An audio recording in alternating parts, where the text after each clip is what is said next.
bersatu dalam doa. Bapak, kami bersyukur siang hari ini, terima kasih Tuhan di tengah-tengah kesibukan kami, kau memberikan kami kesempatan untuk kami beribadah bersama-sama. Kami boleh menyiapkan hati kami untuk kembali Tuhan, kami disirami dengan kebenaran firman-Mu. Kami percaya hanya kebenaran firman Tuhan yang sanggup mengubah hidup kami, yang membuat hidup kami semakin dekat dengan-Mu, dan yang pasti Tuhan kami sadar kalau kami hidup sampai hari ini karena Engkau punya rancangan yang terbaik, yang terindah atas setiap kehidupan kami. Kami persembahkan Tuhan tubuh kami sebagai korban persembahan yang hidup, yang kudus, dan yang berkenan kepadamu Tuhan. Kami percaya ibadah siang hari ini menjadi ibadah sejati kami, di mana kami boleh mengalami perjumpaan pribadi denganmu. Kau mengurapi hamba-Mu, Kau mengurapi kami umat-Mu, baik yang online maupun yang onsite. Kami siap menyambut firman-Mu dengan ucapan syukur. Dalam nama Tuhan Yesus kita yang percaya, sama-sama katakan amin. Shalom semua Bapak Ibu, baik yang di online maupun yang di onsite. Saya kasih say hello dulu semuanya, apa kabar? Luar biasa ya. Kita semangat tentunya ya, setelah hampir 2,5 tahun lebih ya kita pandemi. Dan kita masih berjumpa saat ini di ibadah persekutuan doa, baik yang onsite yang sudah berkumpul di kantor, baik yang lewat Zoom. Kita percaya asal hati kita dan pikiran kita fokus kepada Tuhan, Roh Kudus akan menjamah kita dimanapun kita berada. Amin. Karena di hati kita ada Roh Kudus, ada Tuhan yang senantiasa selalu memberikan kita pencerahan untuk kita memahami firman Tuhan. Firman Tuhan siang hari ini saya berikan judul 3 prinsip menerima berkat Tuhan. Ya, saya mau tanya kepada Bapak Ibu di sini, siapa yang sungguh-sungguh mau menerima berkat Tuhan? Ya, karena seperti ini Bapak Ibu ya. Tidak semua yang kita pikir berkat Tuhan itu benar berkat Tuhan. Ya, banyak anak Tuhan berpikir, oh saya sekarang menerima berkat Tuhan. Ya, tetapi pada keseharian hidupnya dia jauh dari Tuhan. Ya, karena berkat Tuhan yang sesungguhnya, saudara, tidak membuat hidup kita jauh dari Tuhan. Ya, berkat Tuhan yang sesungguhnya itu bukan berbicara soal yang namanya materi, keuangan, harta benda, pendidikan, ya, kekayaan, posisi. Tapi berkat Tuhan yang sesungguhnya adalah berkat surgawi yang bukan hanya secara berkat jasmani yang hanya bisa lenyap dan fana ya saudara ya, apapun yang dari dunia ini itu ada ya, batasnya tidak ada yang abadi. Tapi berkat Tuhan yang Tuhan sediakan bagi kita anak-anaknya adalah berkat yang melampaui, yang kita bisa lihat dengan mata, yang bisa kita dengar dengan telinga, yang bisa timbul dalam hati kita, itu yang Tuhan sediakan bagi kita yang percaya kepadanya. Ya, ada ayat yang berkata, mintalah maka kamu akan diberi. Ya, 3 prinsip menerima berkat Tuhan. Yang pertama adalah prinsip Bapa yang baik. Ya, kita mau sama-sama baca ayatnya, Matius 7 ayat 7 sampai 11. Mintalah maka akan diberikan kepadamu. Carilah maka kamu akan mendapat. Ketuklah maka pintu akan dibukakan bagimu. Karena setiap orang yang meminta menerima, dan setiap orang yang mencari mendapat, dan setiap orang yang mengetuk baginya pintu dibukakan. Adakah seorang daripadamu yang memberi batu kepada anaknya jika ia meminta roti, atau memberi ular jika ia meminta ikan? Jadi jika kamu yang jahat tahu memberi pemberian yang baik kepada anak-anakmu, apalagi, catat baik-baik Bapak Ibu, apalagi Bapamu yang di sorga, dia akan memberikan yang baik kepada mereka yang meminta kepadanya. Dari ayat Matius 7 ayat 7 sampai 11 ini kita melihat saudara bahwa prinsip Bapak yang baik adalah tidak ada masalah dengan Bapak kita karena dia Bapak yang baik. Ya, dikatakan firman Tuhan kalau Bapak di dunia aja yang jahat tahu memberi yang terbaik, apalagi kita anak-anak Bapak di surga. Saudara dan saya, sejak kita sudah lahir baru, kita statusnya menjadi anak Allah. Roh kita sudah dikuduskan, kita sudah dilahirkan kembali. Ya, kita bisa panggil Tuhan Yesus itu Bapa kita, dia Bapa yang baik. Ya, namun ya, yang di sini yang kita mau tekankan adalah seringkali kita tidak menyadari apa yang kita minta. Ya, kalau saya mau tanya siang hari ini kepada Bapak Ibu, apa yang Bapak Ibu minta kepada Bapak kita di sorga? Ya, seringkali kita tidak menyadari apa yang kita minta. Yakobus 4 ayat 3 berkata, kita baca sama-sama ya. Atau kamu berdoa juga, tetapi kamu tidak menerima apa-apa karena kamu salah berdoa. Sebab yang kamu minta itu hendak kamu habiskan untuk memuaskan hawa nafsumu. Ada seseorang ibu pada waktu konseling sama saya, benar juga ya Bu ya. Seringkali kita tidak menyadari apa yang kita minta. Saya minta nih, seminggu ini Tuhan mengabulkan. Saya sedang mengajukan permohonan kartu kredit Bu. Ya, saya kepengen itu ya, saya ngajuin kartu kredit 5 katanya. Saya kepengen dikabulkan katanya gitu ya kan. Aduh, tapi setelah saya menerima jawaban, setelah 2 mingguan gitu ya, saya sudah mengajukan ya, ada yang sampai sebulan dia baru dapat jawaban. Intinya, 5 kartu yang diajukan tidak satu pun yang disetujui Bang. Ya, lalu dia mulai kecewa. Ya, dia merasa kok saya memohon sama Tuhan ya. Saya minta Tuhan kabulkanlah supaya kartu kredit saya digolin ya kan, diajukan ini disetujui ya, ternyata tidak. Ya, tapi waktu dia dengar firman Tuhan ini, ya dia baru mengerti ya. Dia tuh pernah minta sama Tuhan, Tuhan saya tidak mau berhutang ya. Tapi seringkali dalam perjalanan kehidupan sehari-hari dia mengalami kekurangan ya. Nggak pas di momen dia bisa ada uangnya, jadi dia tuh selalu punya kebiasaan pakai kartu kredit. Dulu dia pernah punya masalah ya hutang dengan kartu kredit dan akhirnya dia terjebak ya dengan banyak hutang. Lalu dia sudah dibantu saudaranya untuk dibebaskan ya. Dia lupa kalau situasi itu, pengalaman itu seharusnya membawa dia punya pola pikiran baru untuk tidak punya kebiasaan berhutang, tapi dia akhirnya balik lagi ke pola lama, dia kepengen lagi punya kartu kredit saudara. Ya, tapi setelah mendengar khotbah ini dia baru bilang sama saya, aduh Bu Sandy, puji Tuhan. Tuhan nggak kabulkan doa saya, kartu kredit saya yang diajukan tidak disetujui. Disetujui pasti saya jadi punya utang lagi, dikit-dikit gesrek lagi, dikit-dikit gesrek lagi. Jadi saya tidak mengandalkan Tuhan. Ya, dan saya tidak berpikir kreatif untuk mendapatkan income tambahan. Pasti kalau saya punya kartu kredit lagi, mentok-mentok saya gesrek lagi, dan pasti saya akan terikat utang lagi seperti saya dulu.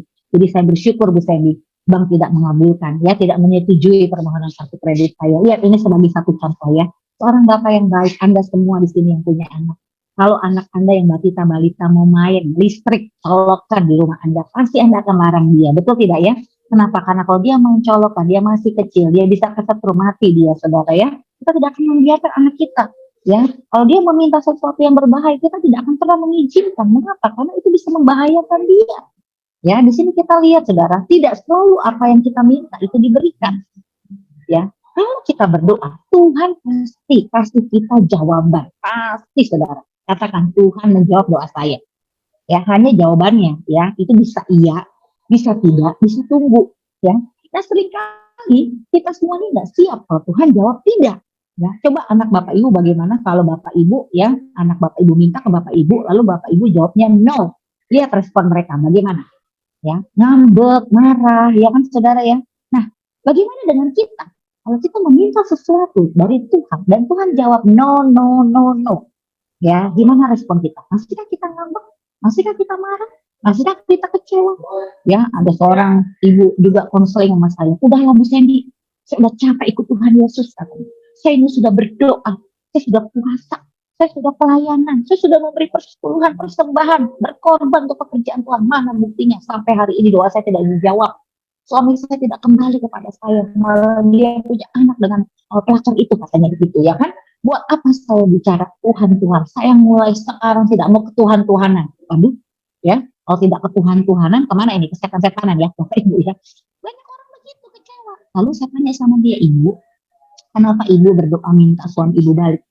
Aduh Bu Sandy aja nih, gak tahu nih ya, sekarang ini keadaan saya nih, nama baik saya ini udah hancur, rusak. Dan dia bilang gitu, reputasi saya tuh sudah jadi keluarga besar.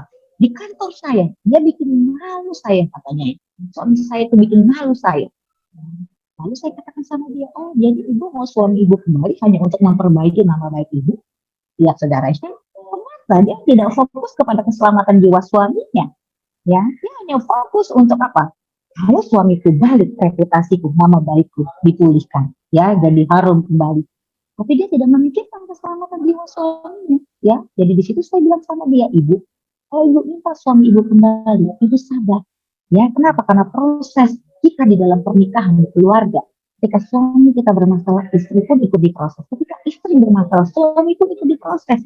Ya, kalau kita baca di sini saudara dalam Galatia 4 ayat 1, ini rahasia ya kalau kita mau minta dan kita mau menerima yang terbaik dari Bapa. Ya, di Galatia 4 ayat 1 ini rahasianya. Yang dimaksud ialah selama seorang ahli waris belum akil balik, sedikit pun ia tidak berbeda dengan seorang hamba. Sungguh pun ia adalah tuan dari semua sesuatu. Artinya apa akil balik saudara?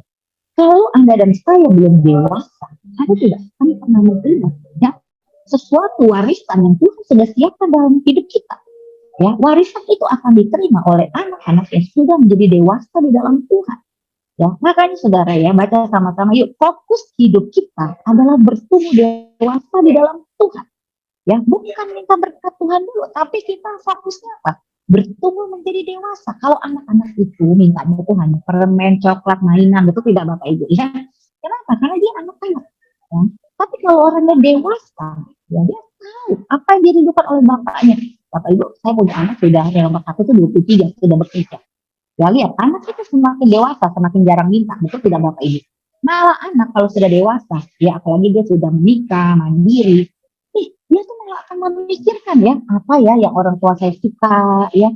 Dia tuh mikirin gimana ya bahagian orang tua saya. Walaupun orang tuanya tidak minta, saya perhatikan anak saya begitu bekerja, dia kasih sejumlah nominal uang yang menurut saya besar Bapak Ibu. Ya, nah, saya bilang, kenapa kamu kasih tapi nanti? Simpan aja itu buat tabungan kamu. Tapi nanti tidak butuh. Artinya bukan tidak mau terima dari kamu, tapi ini lebih baik buat kebutuhan kamu. Ya kan? Tapi dia bilang begini, tapi mami aku sudah bekerja. Aku ingin memberkati papi mami. Waduh, saya terharu saudara ya. Ternyata kalau kita semakin dewasa, kita memahami ya, kita bukan hanya sekedar minta. Dan kita sebagai orang tua pun, ya sebenarnya kita tahu ya saudara ya kebutuhan anak-anak kita. Ya kadang kita tuh kalau keluar makan kita ingat sama yang di rumah betul tidak ya, aku mau bawain. Pas kita bawain mereka ngomong, ih mami kok tahu aku pas lagi pengen ini yang pedes-pedes ya kan. Kenapa? Karena kita punya hubungan batin. Ya, jadi di sini penekanannya fokus hidup kita bertumbuh menjadi dewasa dalam Tuhan artinya apa? Mari kita sebagai anak-anak Tuhan punya hubungan yang intim dengan Tuhan Bapak Ibu. Ya, Bapak yang baik itu berbicara relasi. Ya, saudara bisa bayangkan kalau saudara punya relasi langsung dengan Bapak Peterson, ya sebagai owner saudara, ya kan? Kapan saudara chatting dijawab, kapan saudara telepon diangkat, kira-kira ya pengaruhnya dan dampaknya apa di dalam kehidupan Bapak Ibu? Ya, kalau kita punya relasi baik dengan Bapak Presiden Joko Widodo, ya kita bisa chatting beliau jawab, kita angkat, kita telepon beliau angkat, ya suruh kita kapan aja boleh mampir ke rumahnya. Kira-kira bagaimana?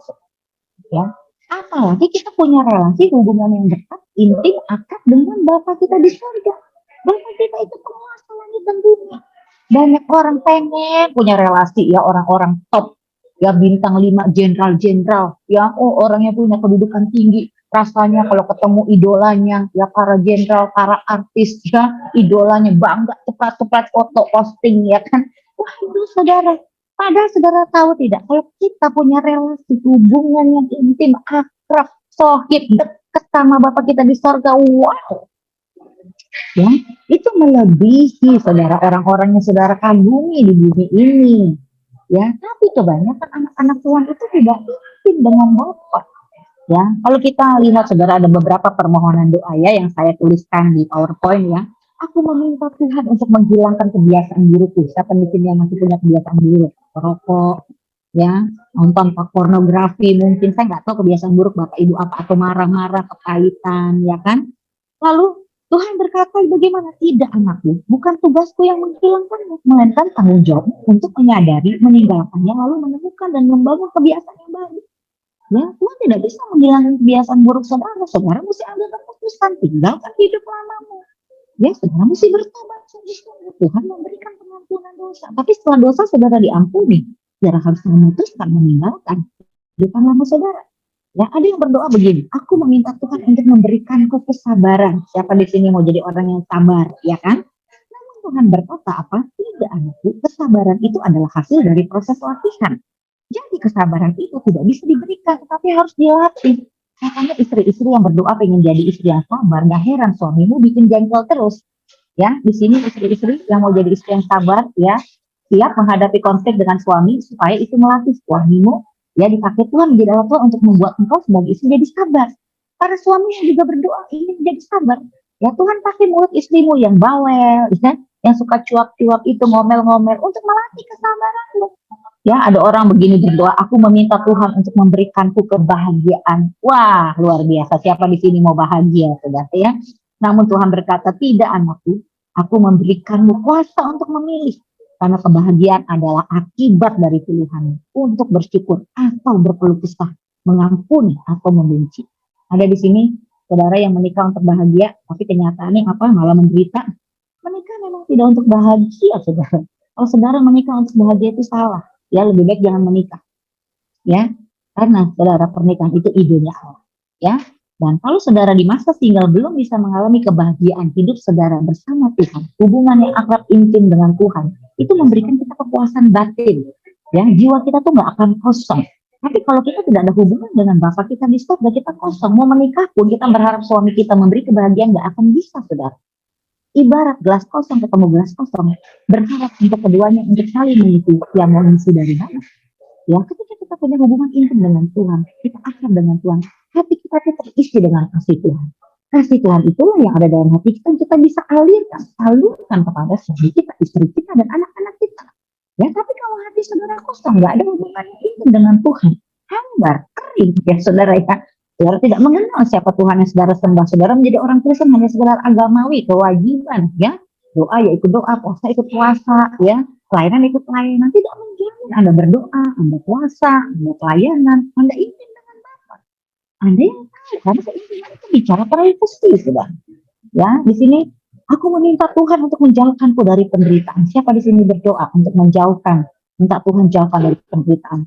Namun Tuhan berkata apa? Tidak, anakku, justru penderitaan itulah yang akan menyadarkanmu akan pahitnya akibat dosa, yang membawamu berbalik semakin mendekat kepada. Ya, penderitaan itu baik, saudara. Rasa sakit itu bagus, supaya kita semakin mengenal Tuhan. Kalau saudara sedang menderita hari ini, jangan terburu-buru ingin luput dari penderitaan. Di dalam penderitaanmu itu, Tuhan sedang melatihmu, membentuk mentalitasmu, menjadi mentalitas badak, ya, menjadi mentalitas raja wali. Tidak ada raja wali terbang, ya, tidak ada raja wali mati di tengah badai. Yang ada raja wali terbang tinggi melintasi badai. Ya, dan ada juga, ya, saudara, orang yang bertanya kepada Tuhan, mengapa engkau tidak langsung saja menghadirkan semua hal-hal yang terbaik secara otomatis, instan, tetapi malah mengembalikan semua kepada pilihanku? Tuhan tersenyum dan berkata, anakku, aku tidak menciptakanmu seperti robot. Aku menciptakanmu sebagai pribadi yang dapat memilih dengan hati dan pikirannya. Siapa yang akan ia taati, ikuti? Sebab ketaatanmu itu bukti nyata dari kasihmu kepada. Jadi saudara ingat, bukan robot. Ya, Tuhan memberikan kita pilihan. Ya, Tuhan nggak menjadikan kita robot yang setiap saat itu mau dikendalikan dalam arti kamu harus begini, kamu harus begini. Tuhan memberikan hak bebas. Tapi saya kasih tahu kepada Bapak Ibu, hak bebas yang Tuhan berikan kepada kita, pilihan yang Tuhan berikan kepada kita itu dibatasi dengan ketetapan Tuhan. Jadi kalau saudara memilih untuk melakukan kehendak Tuhan, melakukan perintah Tuhan, maka saudara akan mengalami ya penyediaan Bapak itu selalu komplit, selalu tepat pada waktunya. Pertolongan Tuhan tidak akan pernah terlambat. Jadi sama-sama mari kita katakan, fokus hidup kita bertumbuh dewasa di dalam Tuhan, bukan berkat. Ya, prinsip yang kedua adalah prinsip iman, saudara. Ya, katakan sama-sama prinsip iman. Ya, dikatakan di sini, imanmu menyelamatkanmu. Apa definisi iman? Ayo kita belajar sama-sama. Ya, kita ucapkan sama-sama. Iman bukan respon Tuhan pada perbuatan kita, namun respon kita kepada perbuatan Tuhan untuk kita. Ya, jadi iman itu bukan ngotot, bukan kayak orang ngeden. Ya, imanin, baca mantra kayak orang baca mantra, ya komat amit, bukan. Iman itu adalah respon kita terhadap perbuatan Tuhan. Kalau saudara percaya Tuhan Yesus sudah mati di kayu salib, menebus dosa, percaya dosamu sudah diampuni, Tuhan bebas dari semua dosa dan ikatan dosa masa lalumu, saudara. Karena kau meresponi perbuatan Yesus di kayu salib yang sudah memerdekakanmu dari dosa, yang sudah menebusmu dari dosa, yang sudah menyembuhkanmu dari sakit penyakit. Kalau saudara tidak percaya, sebenarnya tidak mengalami. Efesus 2 ayat 8, kita baca sama-sama. Sebab karena kasih karunia, kamu diselamatkan oleh iman. Itu bukan hasil usahamu, tetapi pemberian Allah.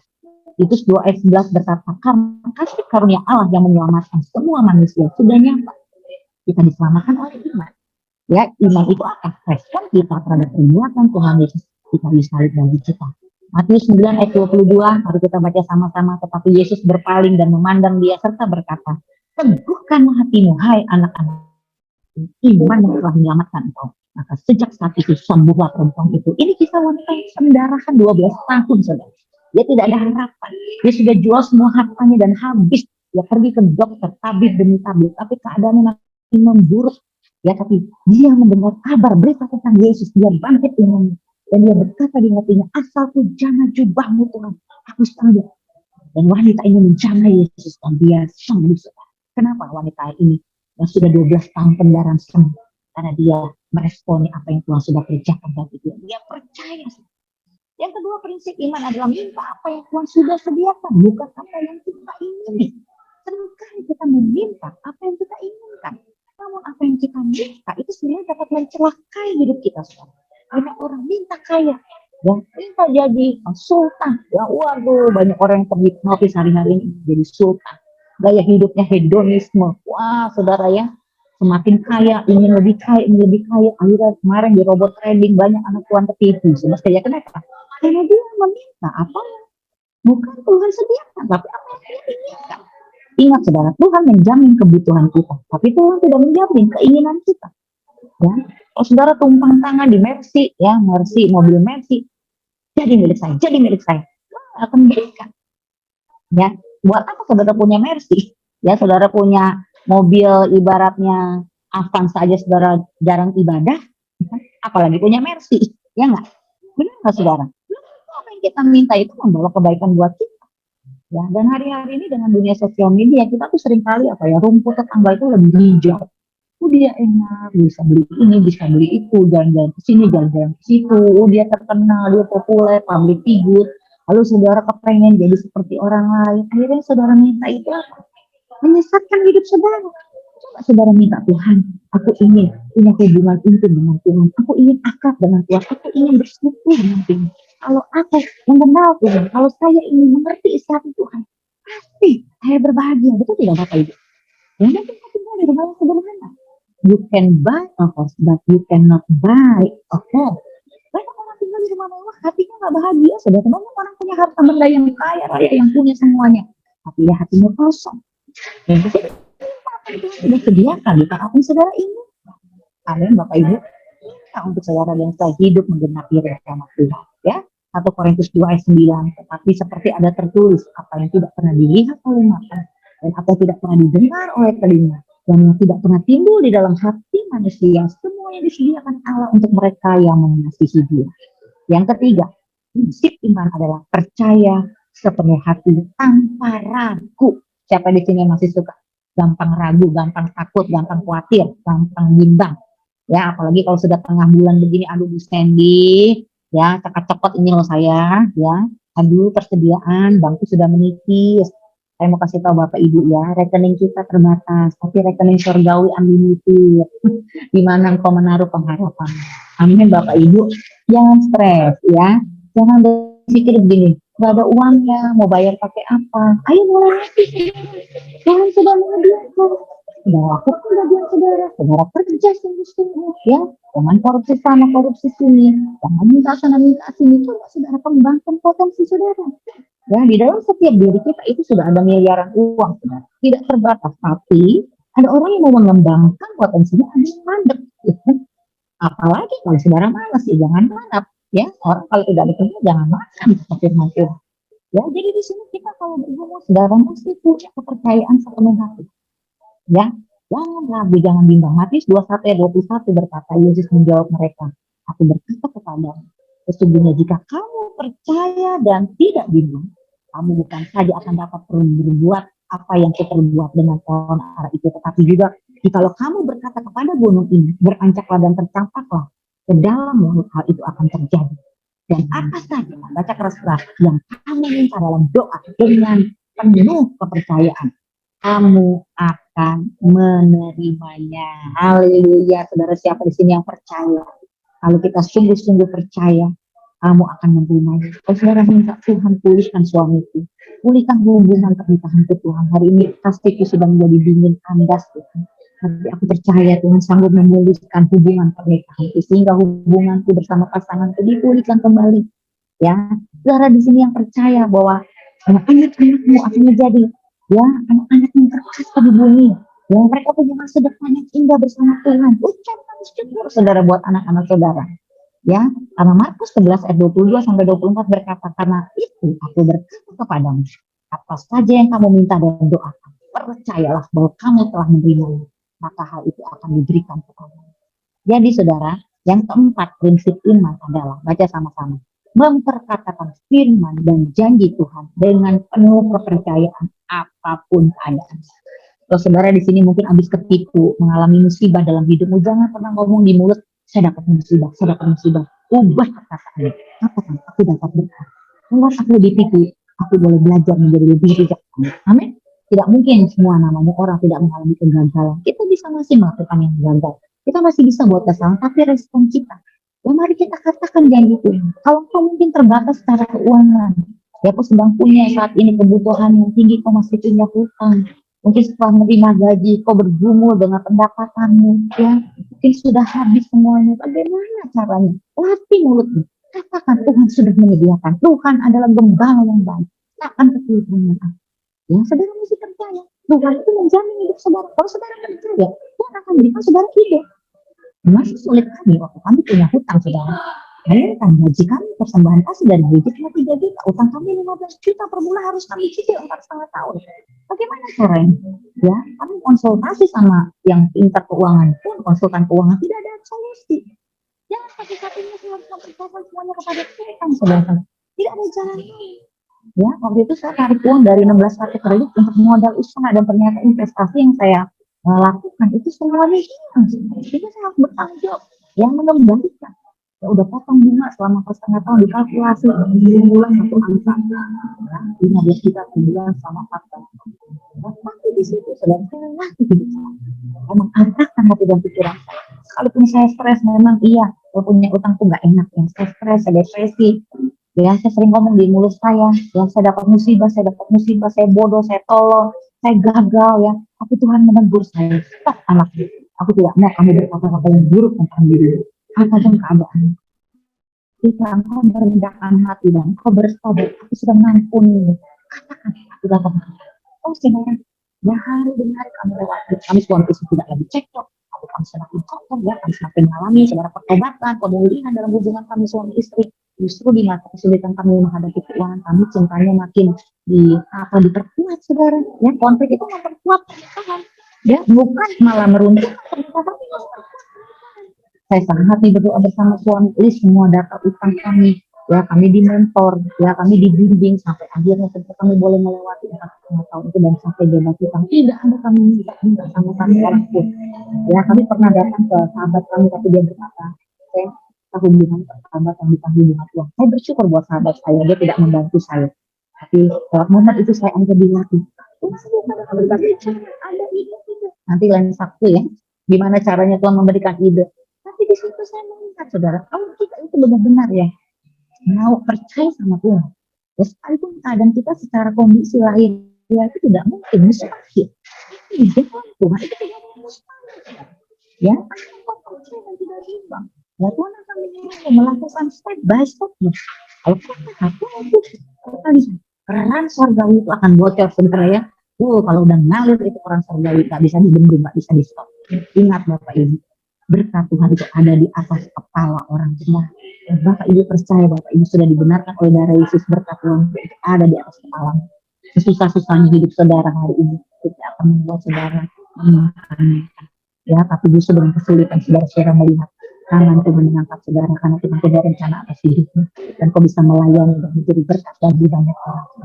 2 Korintus 4 ayat 13 berkata, namun karena kami memiliki roh iman yang sama seperti ada tertulis, aku percaya, sebab itu aku berkata-kata, maka kami juga berkata, dan sebab itu kami juga berkata-kata.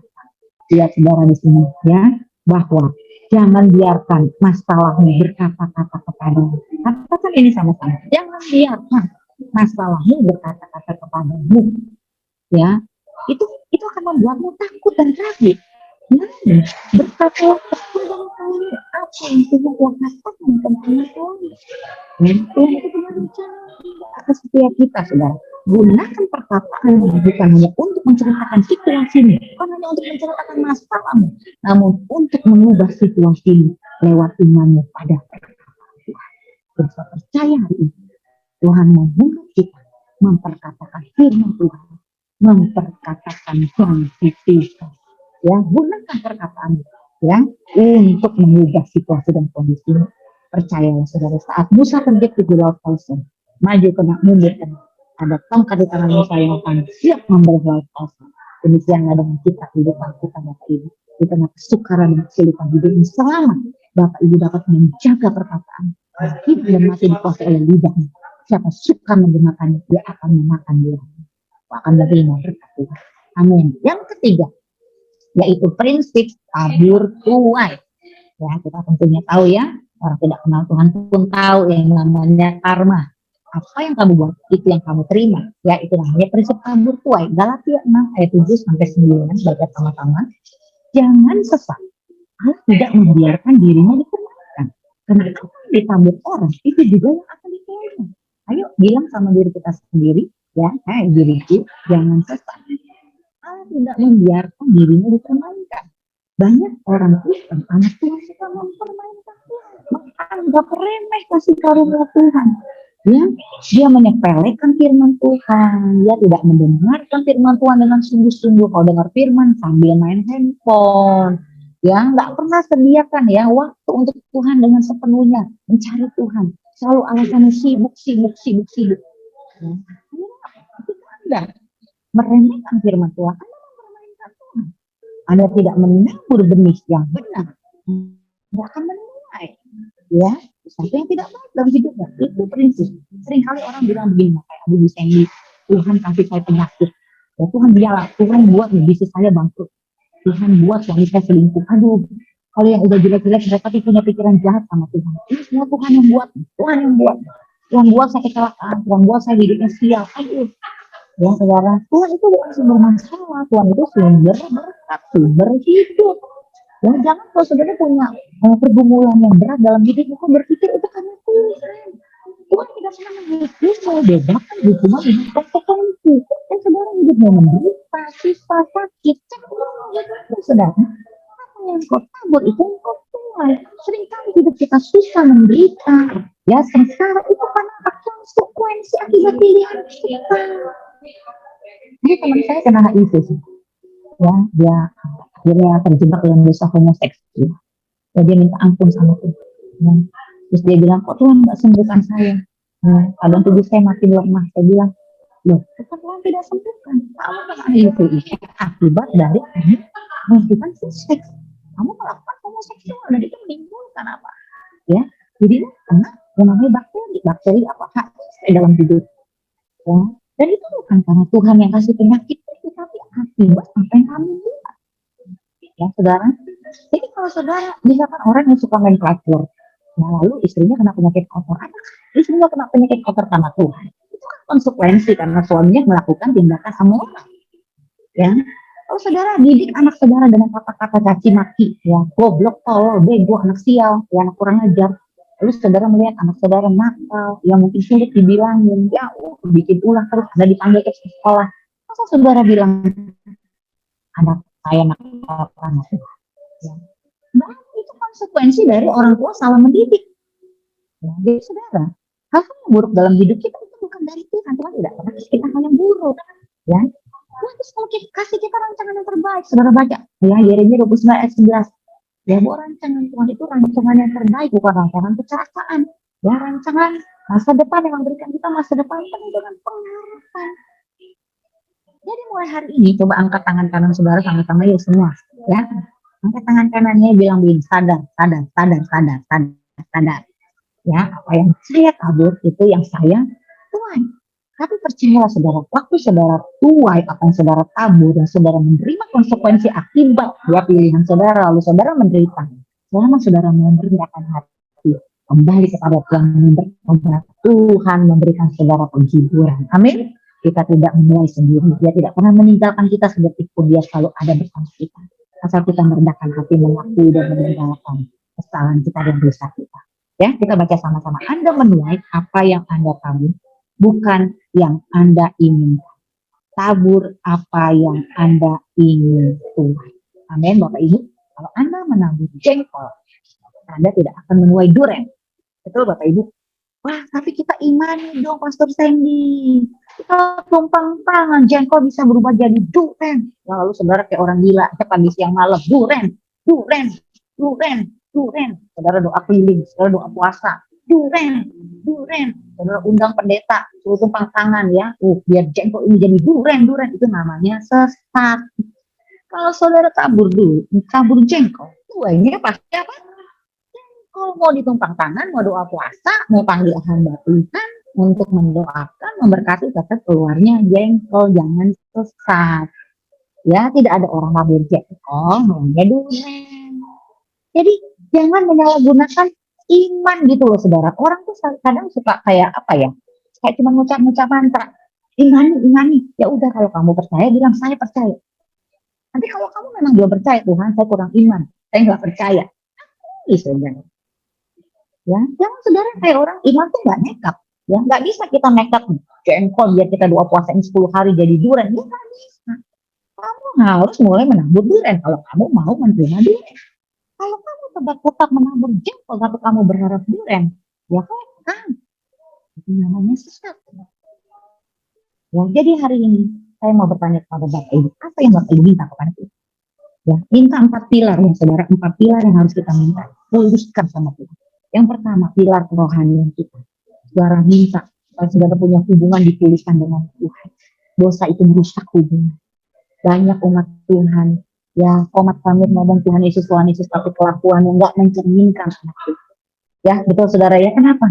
Karena dosa merusak hubungan. Gak ada hubungan intim dengan Tuhan. Ya, minta yang pertama, pilar kerohanian yang dipulihkan Tuhan. Aku ingin bersekutu dengan aku punya akrab yang sangat menjadi sahabat Tuhan.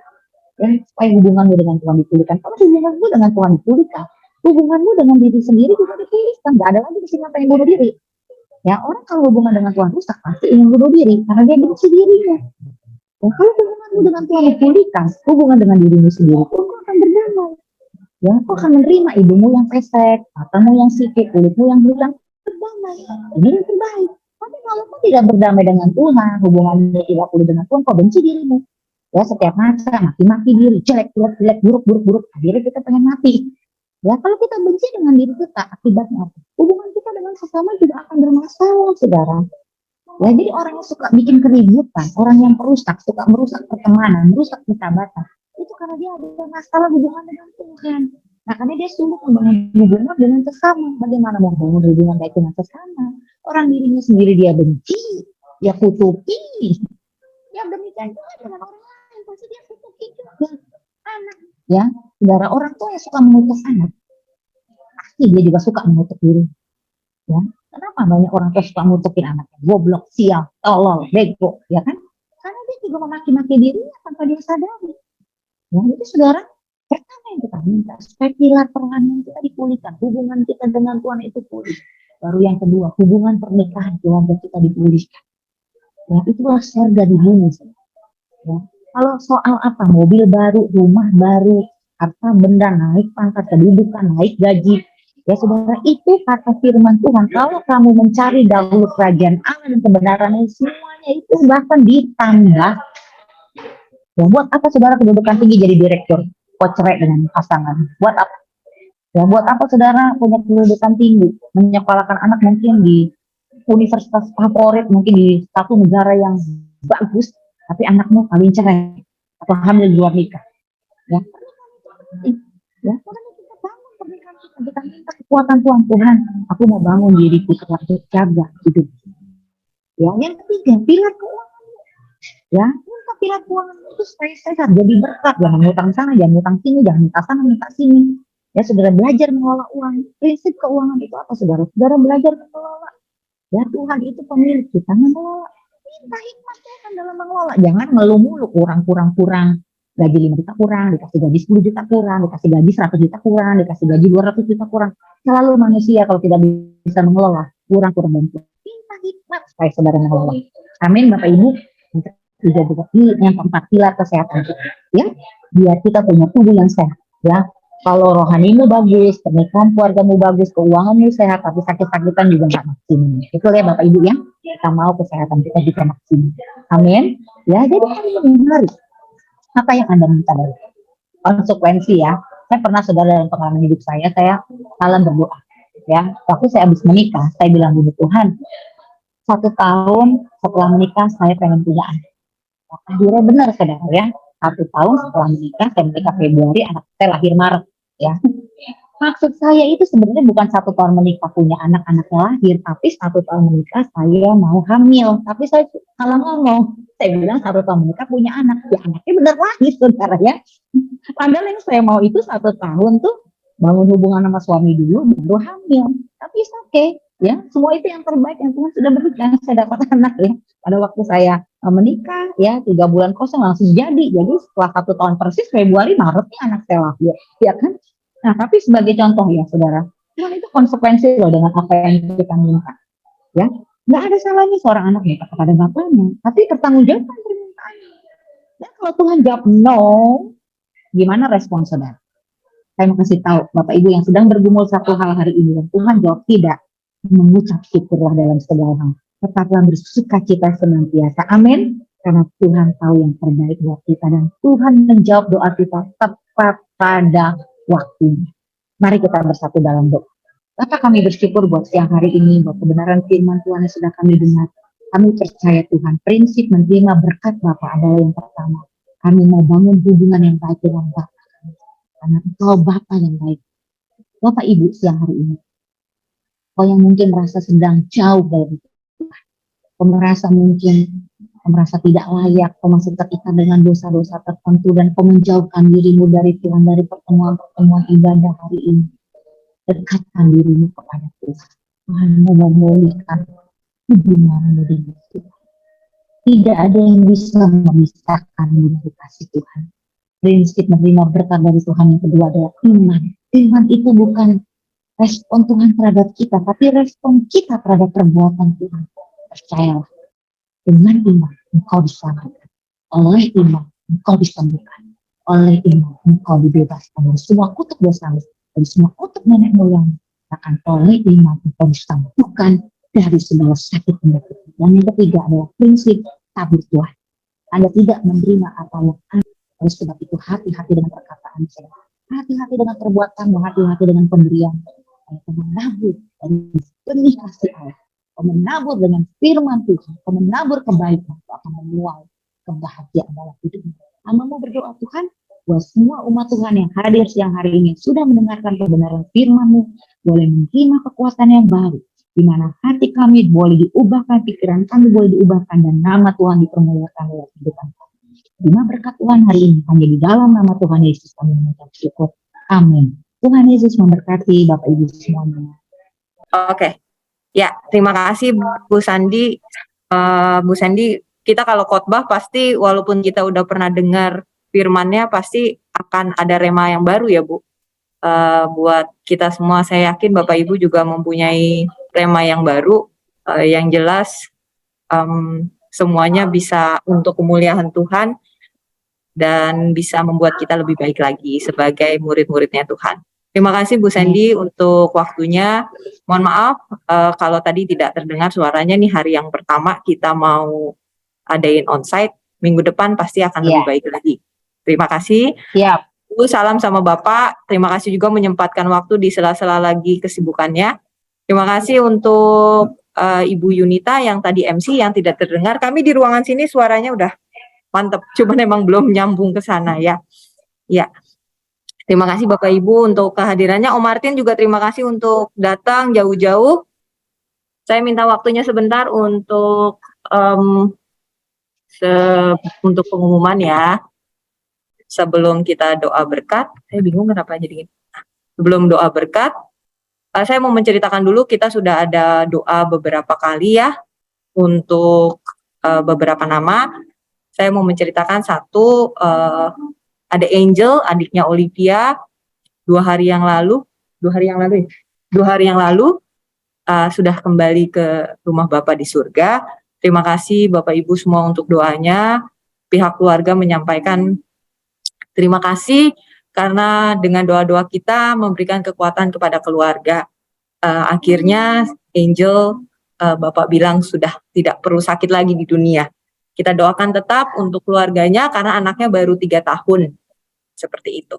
Ya, terima kasih untuk kehadirannya. Saya serahkan kepada Om Martin dan Yunita untuk lagu penutup. Terlebih dahulu kami berdoa buat Kami juga berdoa Tuhan buat bangsa dan negara kami, dari Bapak Presiden Jokowi Tuhan, bersama aparat pemerintahan, MPR, DPR, dan staf semua Tuhan, yang mencakup Tuhan seluruh Tuhan kota kami, bangsa kami. Kami percaya bangsa kami menjadi bangsa yang diberkati Tuhan. Roh pertobatan, roh takut akan Tuhan tercurah atas Indonesia, bangsa kami. Dan kami bersyukur buat kebenaran firman-Mu yang hari ini yang kami dengar Tuhan. Kami sungguh-sungguh mau bertumbuh dalam pengenalan akan Tuhan. Kami mau punya hubungan intim dengan Tuhan. Kami mau terus membangun iman kami, sehingga kami sungguh-sungguh boleh menabur apa yang menjadi kebenaran dari firman-Mu Tuhan, sehingga kami boleh menuai kebahagiaan dalam hidup kami. Bapak Ibu yang terkasih, angkat kedua tangan, terimalah berkat dan sejahtera sukacita dari Roh Kudus yang melindungi hidup keluar masuk. Aku percaya hari ini tengah badai kehidupanmu, kau akan tetap naik dan bukan turun. Kau akan menjadi kepala bukan menjadi ekor. Apapun yang dikerjakan dengan tanganmu, Tuhan membuat hidupmu berhasil dan beruntung. Karena kau telah mendengar dan melakukan segenap perintah Tuhan dengan setia dan melakukannya, maka anak cucumu terkasa di dunia dan angkatan orang benar diberkati. Terima berkat Tuhan siang hari ini dalam nama Tuhan Yesus Kristus. Kita percaya sama-sama katakan amin. Terima kasih Bapak Ibu untuk yang sudah hadir. Sekarang yang ada di sini berdiri di depan. Kita foto dulu ya. Diri di sini. Nggak kelihatan pun jam, jam semua aja kayaknya. Gini. Nah, sama sih. Diri. Enggak, bukan. Sini. Lihatnya di mari, bukan di layar. Ya. Oke, 1, 2, 3. Ya. Terima kasih Bapak Ibu semua untuk kehadirannya. Tuhan berkati. Bu Sandy, terima kasih Bu. Bye. Pak Ruli, Pak Mari. Terima kasih semua. Tuhan berkati. Sampai jumpa lagi. Terima kasih, Bu Sandy. God bless. Sampai jumpa lagi. Bye. Bu Anjing, Pak Rulia.